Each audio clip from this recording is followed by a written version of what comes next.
Hospitality, your one-stop shop for the latest news, noteworthy trends, and thought-provoking discussions across the industry. From hotels to short-term rentals to all things travel and hospitality, you'll find each episode equips you with the information that you need to start your week. Join us on Good Morning Hospitality every Wednesday, wherever you get your podcasts.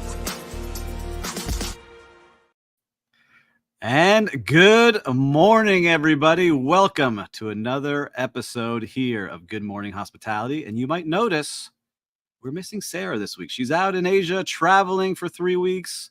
And if you haven't seen what she's up to, make sure to follow her at Ask a Concierge on Instagram. But we have a fantastic guest host. We've been getting to know each other for the last couple of weeks. And I would like to introduce you to Katie Cline. Katie, welcome to the show. Thank you, Steve. It is so lovely to see you again. And I always love listening to you and Sarah. So really an honor for me to be here with you today. So why don't you tell the listeners and viewers here a little bit about yourself so they get to know you, because you've got some great things coming up. Thank you. I have always worked in public relations. I started my career in the fashion industry, worked for a brief moment in beauty and technology. But then more than a decade ago, I found my true love and my home in this wonderful travel industry of ours. I was fortunate to lead global PR and communications for really some of the world's best hotel brands. That's brands like Ritz-Carlton, W Hotels, St. Regis, Bulgari, etc. Many, many more in both New York and in London. And very excitingly, on October 3rd, I am launching a new hospitality.fm original podcast called Sweet Success. And of course, that's sweet like hotel suite.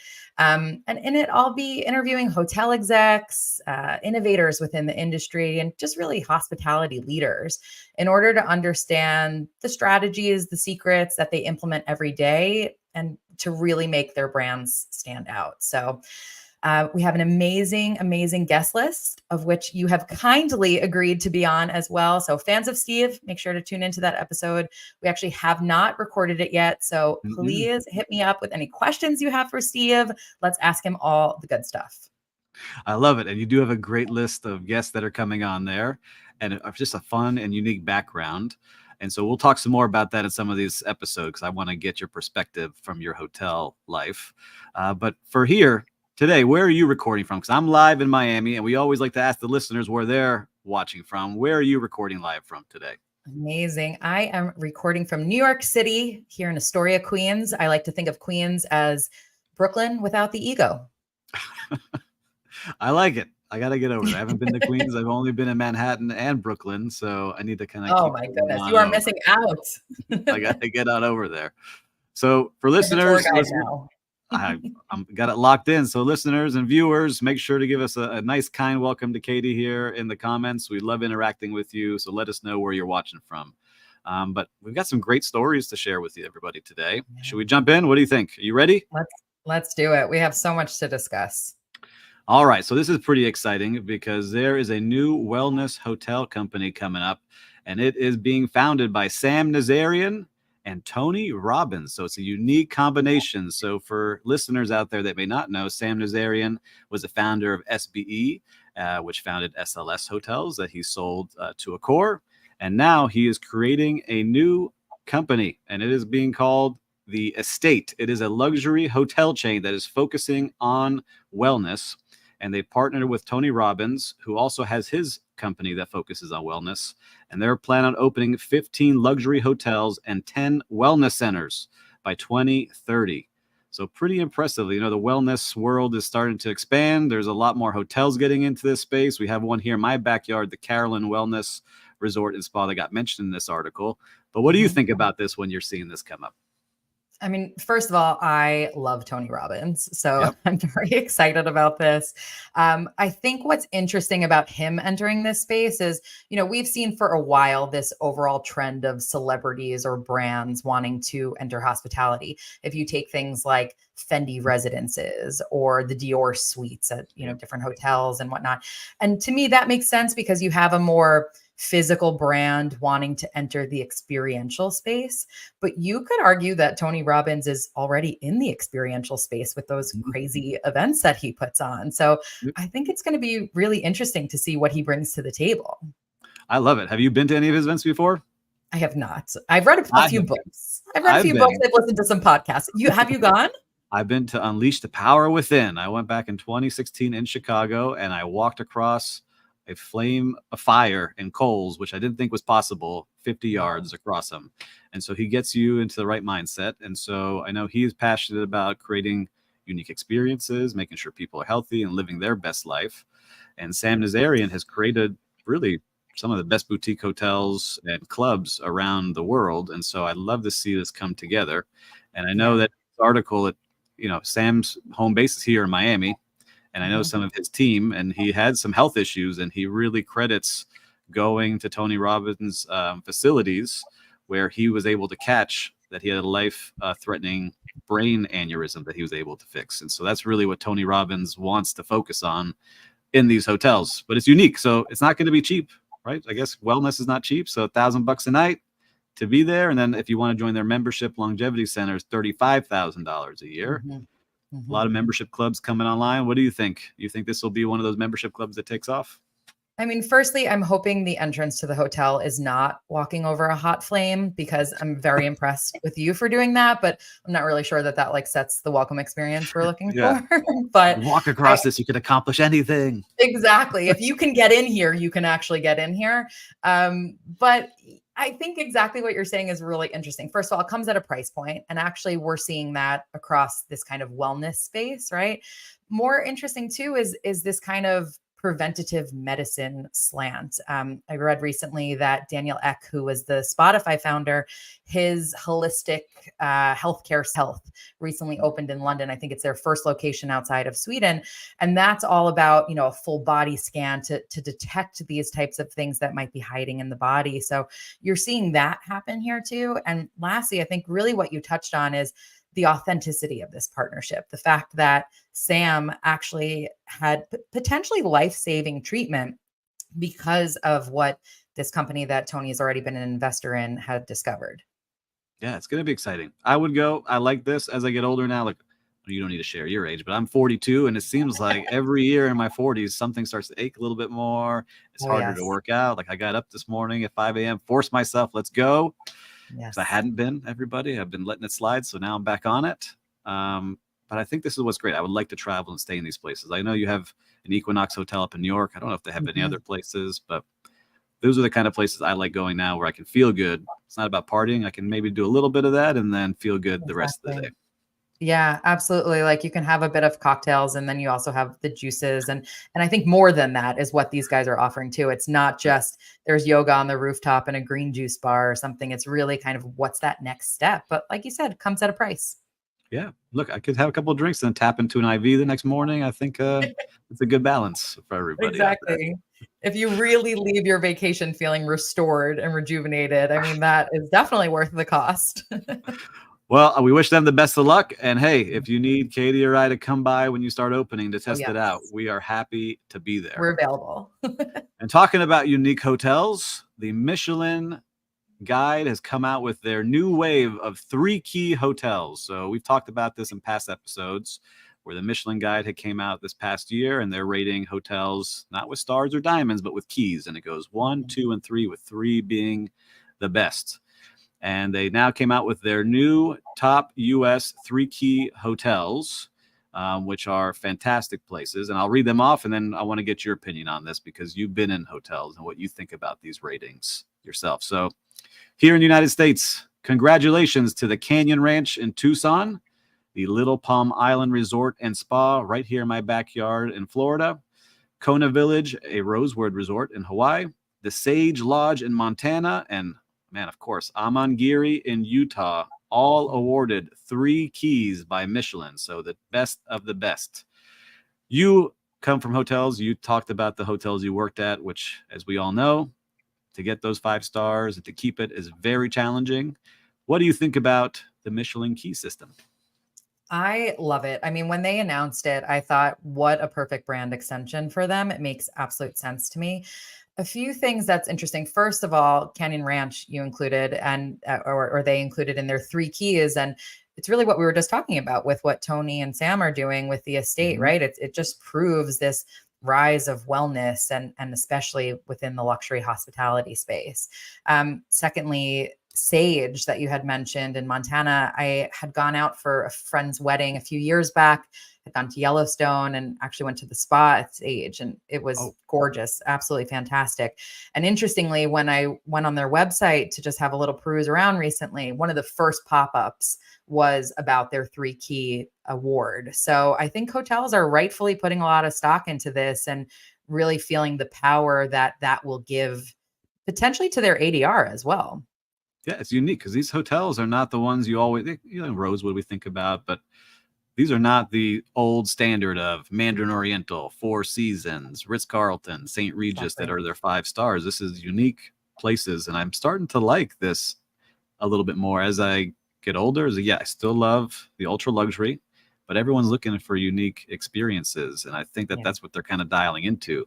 Because I was looking at some of them, some of them are rustic, like the one in Sage, right, is not the customary luxury hotel. What was it like when you stayed or visited? It's gorgeous. And I think it goes into this trend, which I don't even want to call it a trend because it just feels obvious at this point, that travelers want to feel like they're in the place that they're in, right? And there is no mistaking you are in Montana when you are at that hotel. It is, surrounded by mountains, just absolutely stunning. So I agree. I think they're really trying to focus on hotels that make you feel like you're there. Something that's interesting to watch too is I know back in 2018, Michelin acquired tablet hotels. So I'm wondering what they're really maybe their long scale plan is in terms of like the OTA side of it.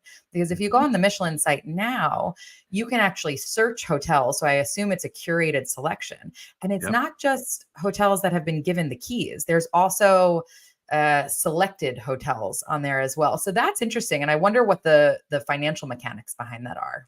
They're definitely getting a booking fee because I was clicking on it too, right? So as they're sending people there, they're definitely getting a cut of whoever's booking there. And the awards are a good way to drive that.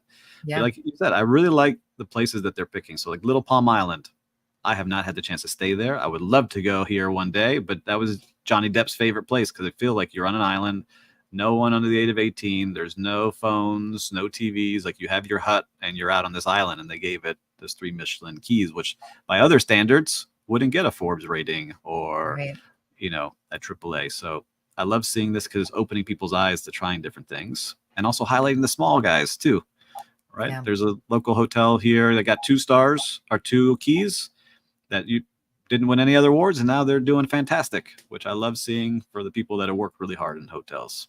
Definitely. And I wonder if they'll keep up that kind of veil of secrecy that they're so famous for with restaurants, where you don't know the inspector and they come multiple times to make sure of it. Because I think we all know with some of the other lists that are out there, the hotel might know that that is why the person is staying. So are they getting the true guest experience? You could argue yes, you could argue no.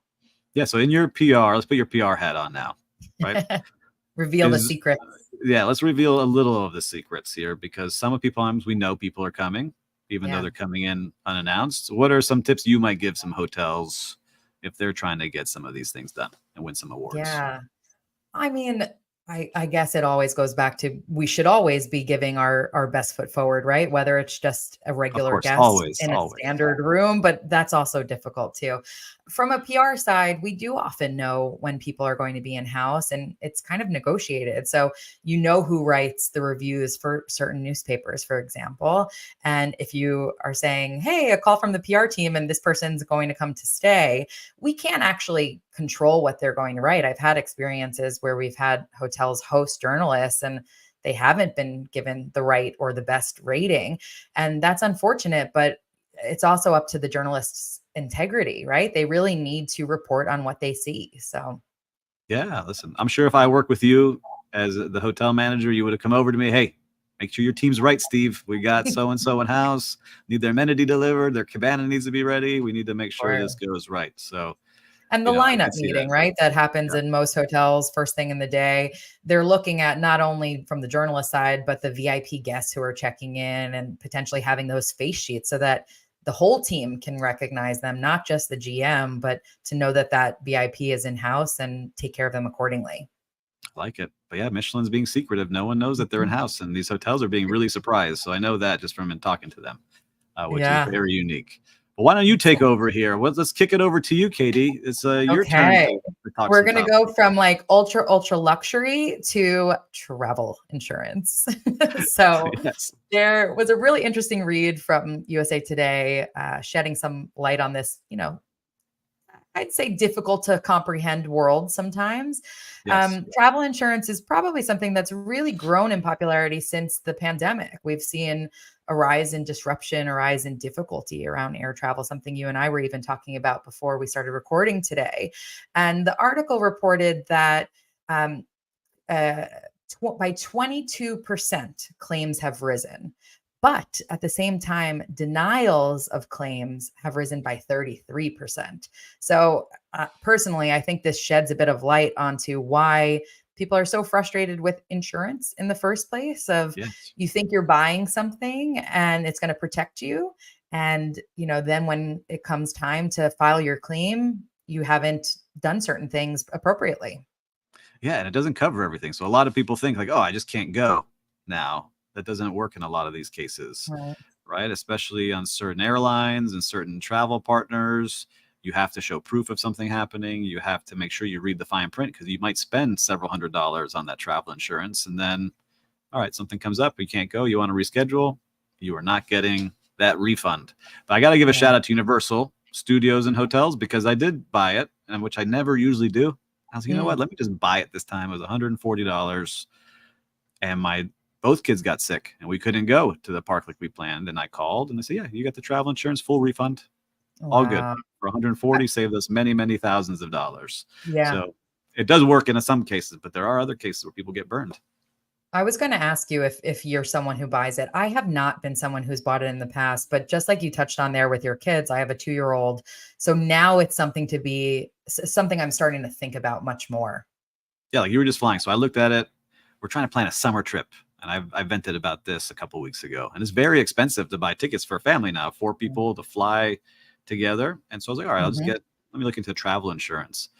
But they don't refund you like if you can't make it. It's like we'll give you credits, we'll see if we can get you on Right. another flight. It's very hard. Like you have to present that you were sick and have doctor's notes and all these different things in the fine print. I was like, oh Yeah. man, I can see. Yeah. But insurance is also a business. Like they need to make money.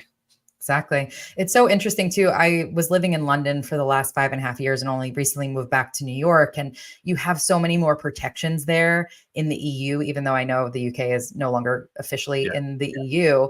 But certain things like it's set. If you're delayed by this many hours, you're going to get this much compensation, right? And it does take a lot of the frustration out of that for the traveler. Also takes, we know how much time it takes if you're fighting it with the airline or the hotel. Sometimes these things can take months and hours, and you really have to be dedicated. At a certain point, I think they're hoping we just give up. But what I liked Yes. about this article was the journalist really pointing out, make sure you understand your policy, make sure you read the fine print, like you said, and understand the items that are and aren't covered. Yep. And one of them, and so we'll read a couple of them here. So you get rejected because you have a lack of proper documentation. So they don't have the often the receipts or the doctor's notes, which they need. They misunderstand the policy, like you've been saying here. And then pre-existing medical conditions. Policies often exclude claims related to pre-existing conditions unless specific waivers are obtained. So that could be anything, right? Yeah. So it's kind of like this weird fine print depending on where you're booking things. Yeah. Just kind of keep an eye out before you hit click and accept because you may not get anything back.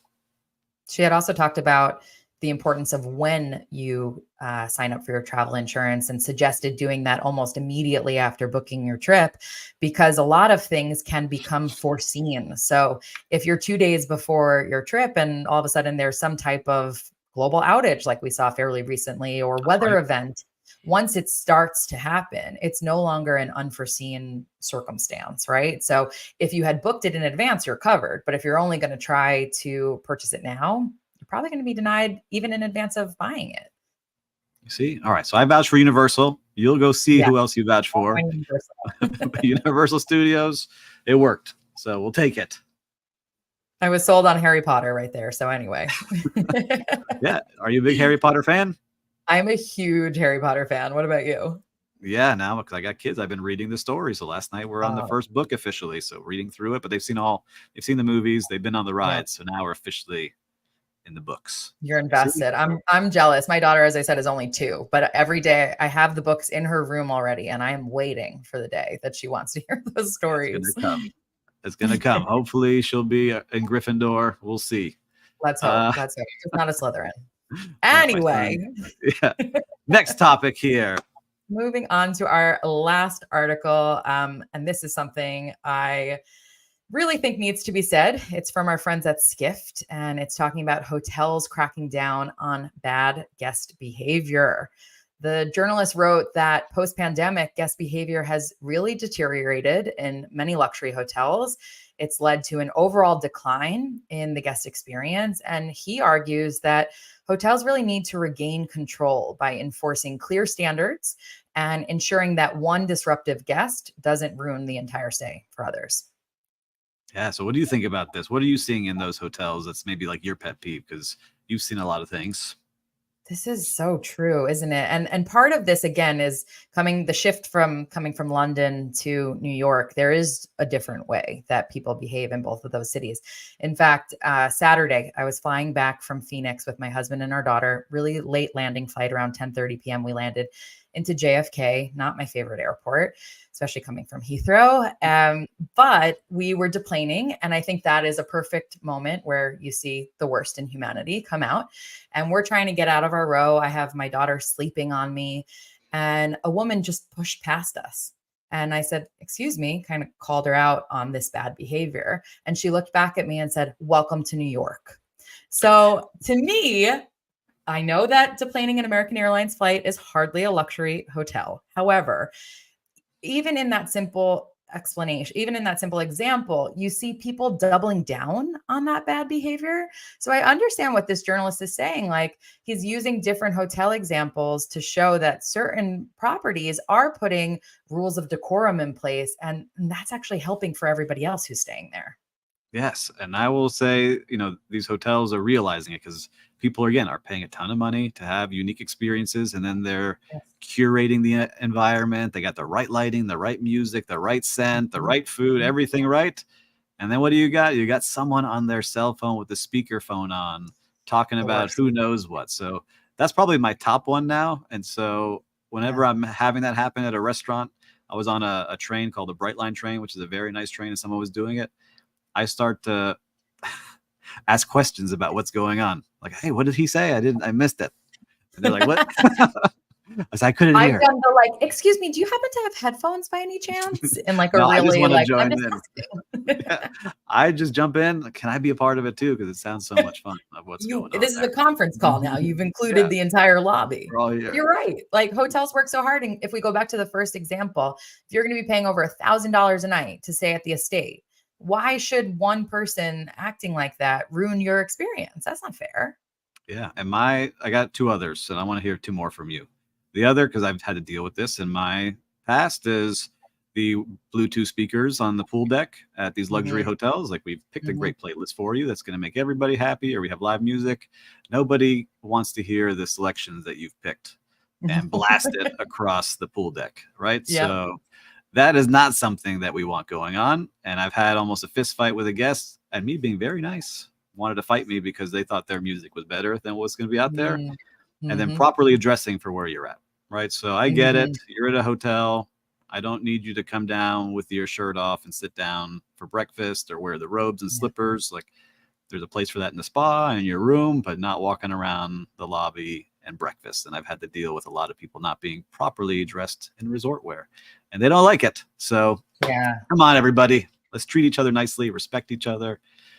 We're all in this together. What We about can you? do we can do better. We can do better. This might be controversial for a publicist to say, but the rise of almost influencers or people who treat their social channels, which might just be their friends and family, as if they're influencers and doing the kind of staged photo shoots and just blocking your view of the pool or the ocean because Mhm. they need to get 8,000 angles of themselves. I mean, it is very entertaining to watch, but it's not exactly what I want when I'm staying at a hotel. Yep, I agree with you on that one, especially when I see them with their stands and lights. Like, hey, look, I go into hotels and I'll film them, but I'm very discreet. I Hmm. make sure that's just my phone. I'm not coming in with a full camera gear so security doesn't jump on me as I walk Yeah. through. I know you've trained your teams to make sure you look out for this. Yeah. Um, so I get it, but come on, we don't need the light pole and the stands and everything going on. And some people don't want to be videotaped either. Right, exactly. Or like we were talking about with our kids, like I don't want my kid in the background of your video going to whomever follows you. Hmm. Um, but I think what you touched on there in terms of discretion, right? You and I are always thinking first and foremost about the guest experience. And we probably put ourselves at the bottom of that, right? So even when we're filming or doing something within a hotel, I'm always thinking about how am I making sure I'm not infringing on the other guests who are there? Yeah. And I also have it's a funny habit because it's built into me. So as I'm filming places, if it doesn't look right, I fix it up a little bit for the hotel. I want to make sure that Oh, they actually absolutely. look pretty good.